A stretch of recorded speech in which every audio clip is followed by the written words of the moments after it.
Hello बच्चों, good morning. स्वागत है आपका जीडीटी एजुकेशन में। आपने पिछले वीडियो में वर्णों का उच्चारण स्थान समझा और पढ़ा।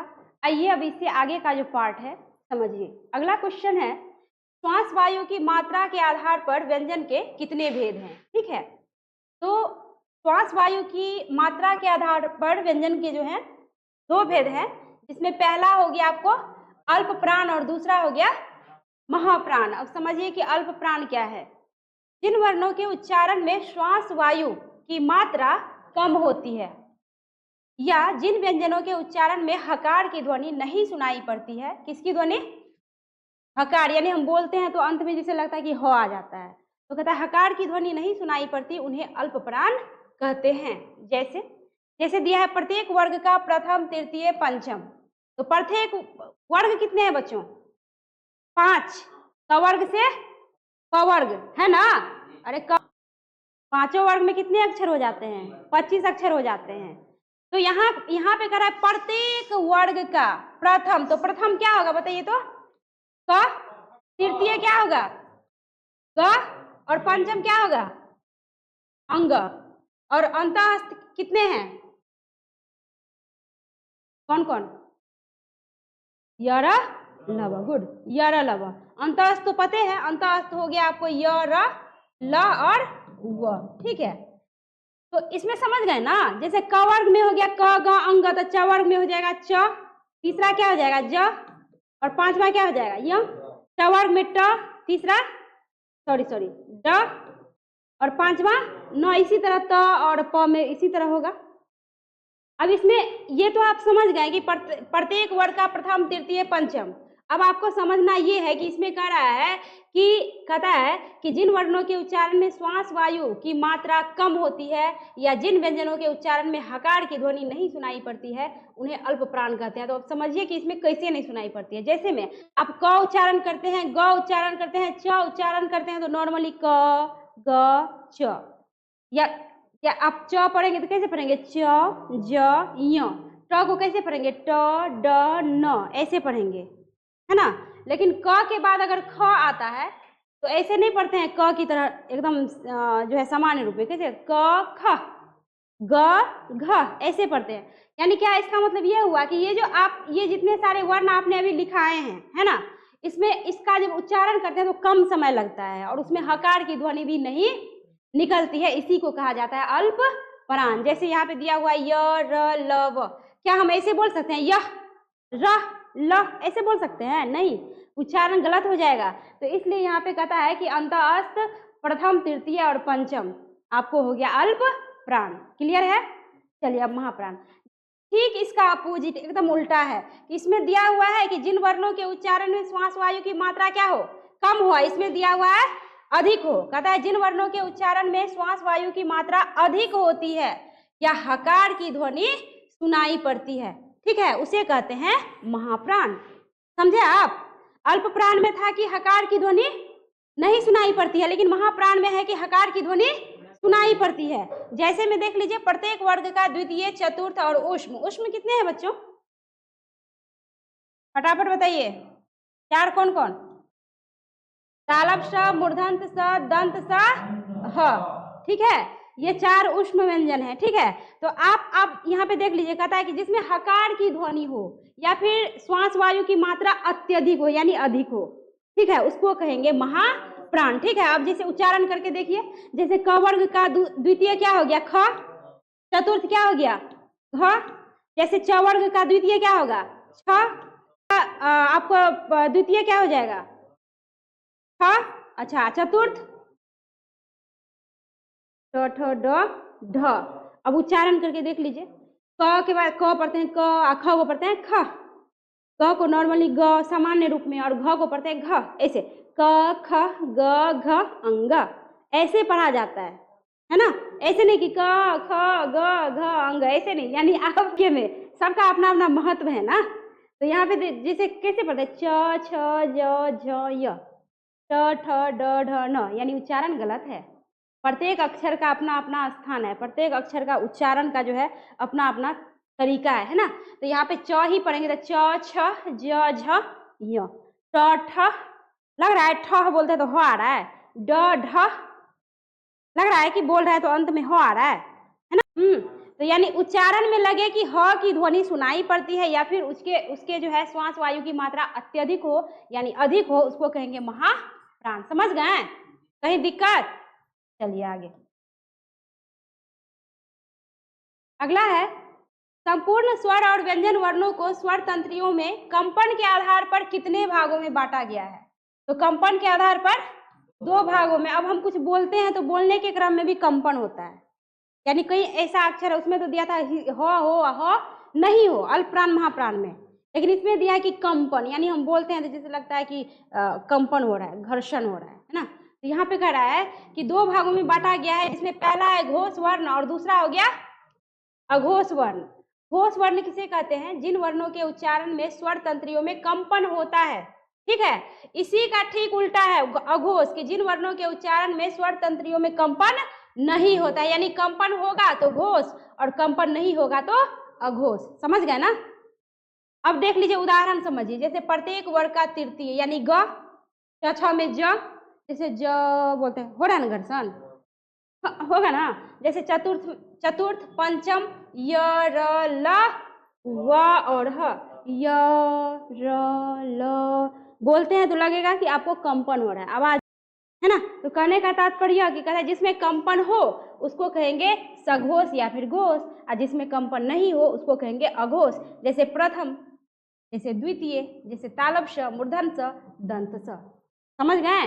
अब इतनी सी बात समझिए कि जिसमें कंपन हो घोष और जिसमें कंपन नहीं हो अघोष। ठीक है, अब आगे बढ़िए। अगला है व्यंजन गुच्छ किसे कहते हैं? अभी तक आपने व्यंजन पढ़ा, सिर्फ व्यंजन पढ़ा कि व्यंजन है कितने, मूल रूप से व्यंजन कितने होते हैं? 33। कितने? 33। उसके बाद बचता है आपको संयुक्ताक्षर, अयोगवाह, द्विगुण व्यंजन। हाँ, तो यहाँ पे देखिए 33 व्यंजन आपने बस व्यंजन जाना, लेकिन यहाँ पे आप व्यंजन गुच्छ को समझिए कि व्यंजन गुच्छ क्या होता है ना। कहता है कि यदि किसी शब्द में 2-3 व्यंजन लगातार हो और उनके बीच में स्वर ना हो, स्वर ना हो यानी लगातार व्यंजन हो, स्वर ना हो, तो उस व्यंजन समूह को कहेंगे क्या? व्यंजन गुच्छ। जैसे में अच्छा, मत्स्य, स्वास्थ्य। अब आप बताइए तो इस शब्द, यहाँ पे इस शब्द में जो है लगातार व्यंजन कहाँ पे है? कहाँ पे है? छांटिए तो, कहीं नहीं है। छ है ना, छ है ना, इसके बीच में क्या स्वर है कहीं पे? तो यही ना दिया है कि लगातार 2 या 3 व्यंजन क्या हो? लगातार हो, बीच में कहीं स्वर ना हो, इसी को कहेंगे व्यंजन गुच्छ। अच्छा, मत्स्य में बताइए तो कहाँ है लगातार? त स य। अरे य के अंत में ना अ आया। फिलहाल यहाँ पे देख रहे हैं लगातार व्यंजन है ना 3 ठो। अच्छा, इसमें स्वास्थ्य में बताइए तो स थ य। समझ रहे हैं ना? इसके बीच में अगर हम ऐसे अ की मात्रा डाल दें तब ये शब्द हो जाएगा गलत। होगा कि नहीं होगा? अब यहाँ मत्स्य में यहाँ पे अ की मात्रा डाल दे, यहाँ पे डाल दे, ऐसे लिख दे म-त-स-य, क्या ये शुद्ध है? इसको पढ़ेंगे मत्स्य, पूरा उच्चारण होगा। आधा है तो मत्स्य, हाफ उच्चारण होगा, थोड़ा उच्चारण होगा। समझ रहे हैं ना? पूरा शब्द, कोई पूरा वर्ण रहता है तो पूरा उच्चारण करते हैं, आधा वर्ण रहता है तो आधा उच्चारण करते हैं, है कि नहीं? अब मान लो लिखोगे आप क्या, तो यहीं पे देख लो ना, द्वित्व लिखा हुआ है ना जी, इसको क्या पढ़ते हैं? सीधे क्या पढ़ लेते हैं? द्वित्व पढ़ते हैं ना, द्वित्व। अगर ये पूरा ऐसे रहता तो पढ़ते द्वितव तब। समझ रहे हैं ना? कहने का तात्पर्य हुआ कि लगातार 2-3 व्यंजन अगर एक साथ आए और उसके बीच में स्वर ना हो तो इसी को हम कहेंगे व्यंजन गुच्छ। क्लियर है? आगे है द्वित्व किसे कहते हैं? यदि 2 समान व्यंजनों के बीच कोई स्वर न हो तो वह संयुक्त व्यंजन द्वित्व कहलाता है। अब देख लीजिए, इसमें कहता है कि 2 समान व्यंजन, 2 समान यानी एक ही जैसा व्यंजन होगा, अलग अलग नहीं। यहाँ पे क्या था कि त अलग है, स अलग है, य अलग है, तो ये गुच्छ हो गया। लेकिन यहाँ पे समझना है द्वित्व। ये अब यहाँ पे देख लो, कहता है कि यदि 2 समान व्यंजनों के बीच कोई स्वर न हो, 2 समान यानी एक ही रंग होगा। जैसे मान लो कहीं प हो गया लगातार, क हो गया, च हो गया, यानी एक समान। न अब न में भी तो मूर्धन्त न है, दंत न है ना, यानी बड़ा न है, छोटा न है, तो इसमें क्या करें कि एक समान, हाँ, कि यदि दो समान व्यंजन के बीच कोई स्वर ना हो, स्वर तो समझते हैं ना, कितनी है स्वर? 11। स्वर ना हो तो वह संयुक्त व्यंजन द्वित्व कहलाता है। अब देख लीजिए, जैसे में अ है, ड है, ड है लगातार, इसी को कहेंगे द्वित्व, है लगातार, ड और ड, बीच में कोई और व्यंजन नहीं है। जैसे सत्ता, अब यहाँ पे कहेंगे दू को कहाँ से आ गया मैडम जी? बिल्कुल आ गया, त है ना। अरे ये जो लगा हुआ है पीछे क्या है? तो फिर तो हो गया ना सत्ता। अब यहाँ पे देख लीजिए सत्ता, यहाँ पे जैसे पट्टी है ना, दो व्यंजन लगातार है ना, समान है ना, एक जैसा दिखने वाला है ना, यहाँ पे एक जैसा दिख रहा है, इसीलिए इसको कहेंगे द्वित्व। समझ रहे हैं ना, इसको कहेंगे द्वित्व। अब आगे बढ़िए, आगे है अनुस्वार और पंचमाक्षर क्या है। इसमें न, मूर्धांत न, दंत न। मूर्धांत मतलब क्या? जो मूर्धा से उच्चारण हो, ट ठ ड ढ न, मूर्धा से उच्चारण हो उसको मूर्धांत न, और जो दांत से उच्चारण हो उसको दंत न, यानी छोटा न। क्योंकि त थ द ध न, त बोलते हैं तो मेरा जीभ दोनों दांत में आके अटक जाता है, तो त थ द ध न, इसलिए उसको कहा जाता है, इसको कहा जाता है दंत न या फिर छोटा न। और म कहता है कि ये अनुनासिक व्यंजन है। ये पांचों जो है आपको क्या है, क्या है जी? ये पांचों क्या है? अनुनासिक। कहता है अनुनासिक व्यंजन है, इन्हें पंचमाक्षर भी कहते हैं। इसी को, अब ये जब अपने वर्ग के व्यंजन से हल रूप में जुड़ते हैं, हल रूप में मतलब क्या? आधा में, अपने ही वर्ग के व्यंजन से किस रूप में? हल रूप में जुड़ते हैं, तब लेखन सुविधा हेतु इन्हें अनुस्वार में बदल दिया जाता है। यानी क्या? पंचमाक्षर को लेखन सुविधा के लिए क्या कर दिया जाता है? यानी हर जगह तो पंचमाक्षर नहीं लिखा जाएगा, तो उसको लोग सुविधा के लिए क्या करते हैं? अनुस्वार में बदल देता है। अब कैसे बदलता है देखिए, जैसे अंग क है ना, अंग, जैसे प य है, च है, पंच, घंटा। अब लोग क्या करता है कि इसके अपना सुविधा के लिए इसके जगह पे क्या दे देता है? अनुस्वार। यानी अगर ये है तो ये हो गया पंचमाक्षर, इसको अनुस्वार में बदल दिया तो ये हो गया अनुस्वार। समझ में आ रहा है क्या जी? मुकेश, अब यहाँ पे देख लीजिए, यहाँ पे ये अगर इस रूप में है तो इसको हम पढ़ सकते हैं क्या? पंचमाक्षर पढ़ सकते हैं ना, क्योंकि प्रत्येक वर्ग का जो अंतिम अक्षर होता है उसको हम क्या कहते हैं? पंचमाक्षर। और यहाँ पे सुविधा के लिए इसके जगह पे क्या लिख दिया? अनुस्वार, तो इसी को कहेंगे अनुस्वार। तो समझ रहे हैं ना कि पंचमाक्षर अनुस्वार एक ही है, लेकिन सुविधा के हिसाब से जब हम लिखते हैं उसको बदल लेते हैं, तब पता चलता है कि कौन पंचमाक्षर है और कौन अनुस्वार है। क्यों? अब जैसे मान लीजिए यहाँ पे घंटा दिया हुआ है, इसको आप क्या कहोगे? पंचमाक्षर या अनुस्वार? इसको क्या मानोगे? पंचमाक्षर या अनुस्वार? इसको क्या मानोगे? क्या मानोगे? पंचमाक्षर। वेरी गुड, क्योंकि ये क्या है? सभी वर्गों का अंतिम अक्षर, अंतिम व्यंजन वर्ण है। लेकिन इधर ये देखिए, पंत यहाँ भी है, पंत यहाँ भी है, कंप यहाँ भी है, कंप यहाँ भी है, घंटा यहाँ भी है, घंटा यहाँ भी है, लेकिन दोनों में अंतर है। यहाँ पे अनुस्वार का प्रयोग, इसके बदले किसका प्रयोग हो गया? अनुस्वार का। तो समझ रहे हैं ना, लेखन सुविधा के लिए हम पंचमाक्षर को ही अनुस्वार में क्या कर देते हैं जी? कन्वर्ट कर देते हैं, बदल देते हैं। तो कोई बात नहीं, तो समझ गए ना।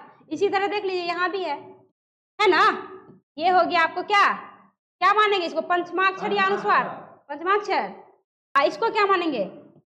अनुस्वार। यानी सुविधा के लिए जो हम बदल देते हैं ना उसको कहेंगे अनुस्वार, और जो नहीं बदलता है उसी मूल रूप में रहता है वो होता है पंचमाक्षर। चलिए आगे, कहता है यदि, अब इसमें नोट दिया हुआ है, नोट देख लीजिए। आप जो पीछे पढ़े ना, गुच्छ पढ़े, द्वित्व पढ़े, अनुस्वार और पंचमाक्षर पढ़े, अब इसी से रिलेटेड कुछ नोट्स हैं, ठीक है? देख लीजिए, कहता है कि यदि किसी व्यंजन के साथ पंचमाक्षर संयुक्त करना हो तो वर्ग का हमेशा ख्याल रखना चाहिए।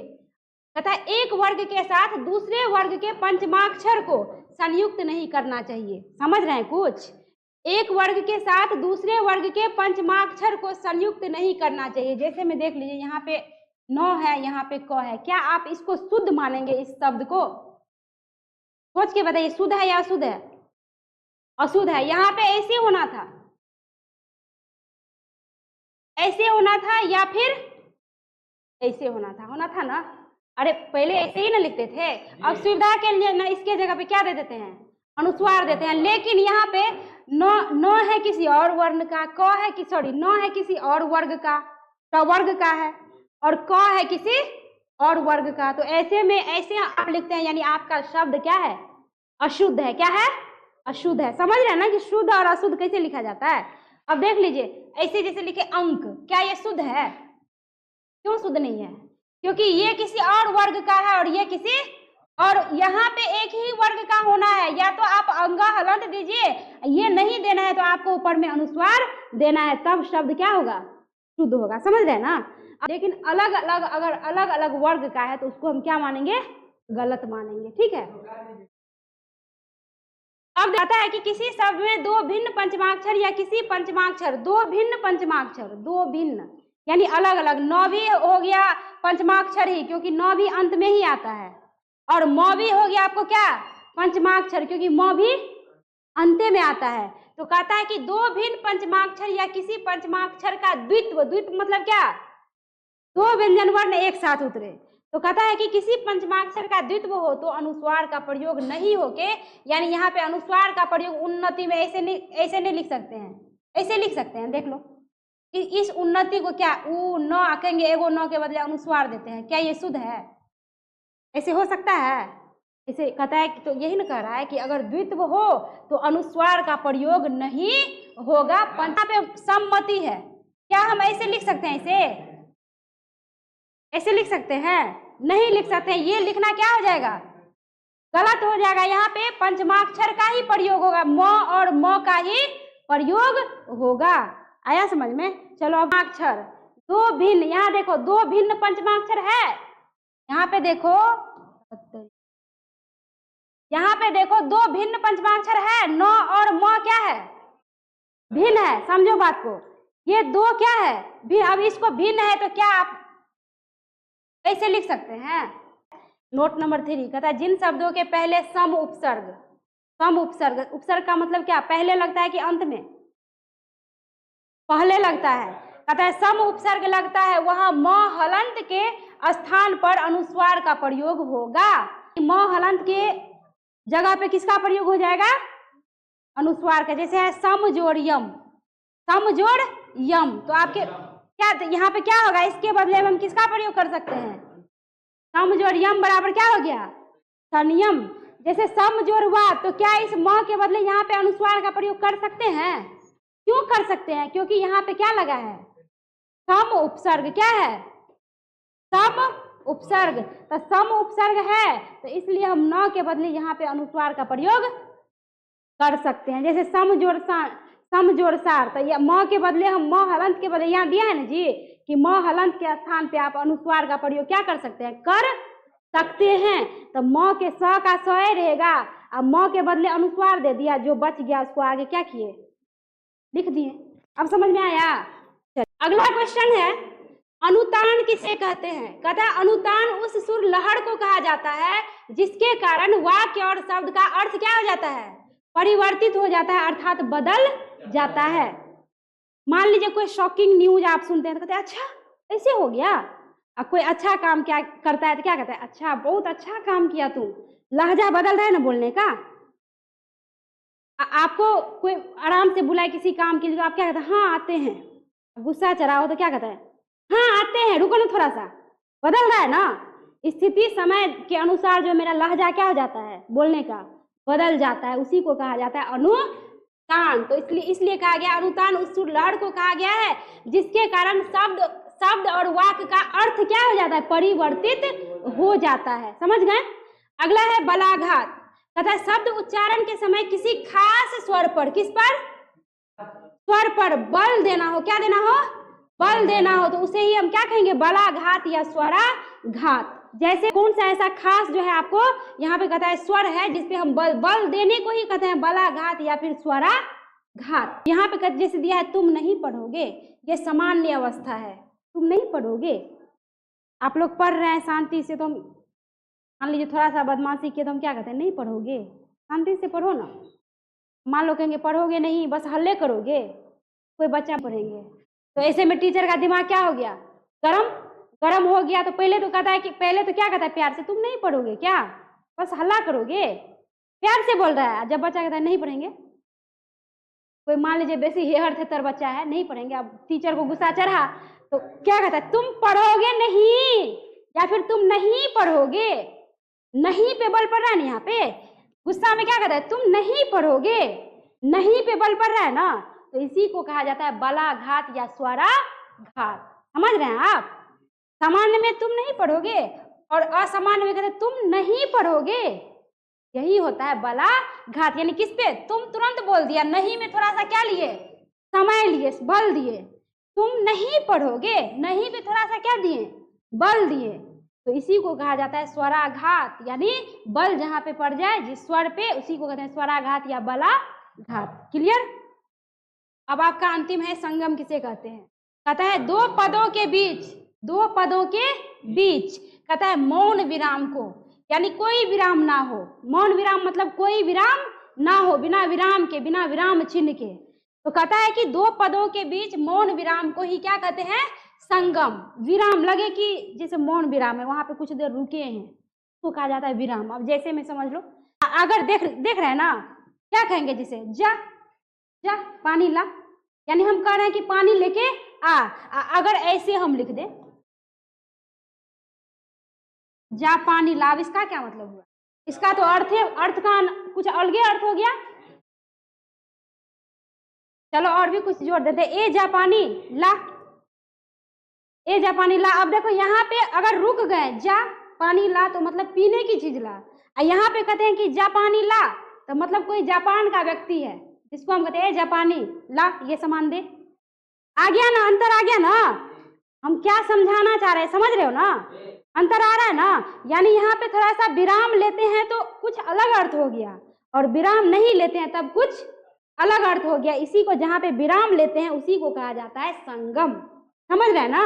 अब यहाँ पे कहता है उसके भाई का रण में देहांत हो गया, उसके भाई का रण में। अब हम विराम कहाँ पे लेंगे, समझाइए तो, सोच के बताइएगा कि इस आपका वाक्य है कि उसके भाई का रण में देहांत हो गया, मतलब रण मतलब युद्ध में मृत्यु हो गया। अब इस वाक्य में जो है सोच के बताइए कि हम विराम कहाँ लेंगे, का के बाद रण से, सही है।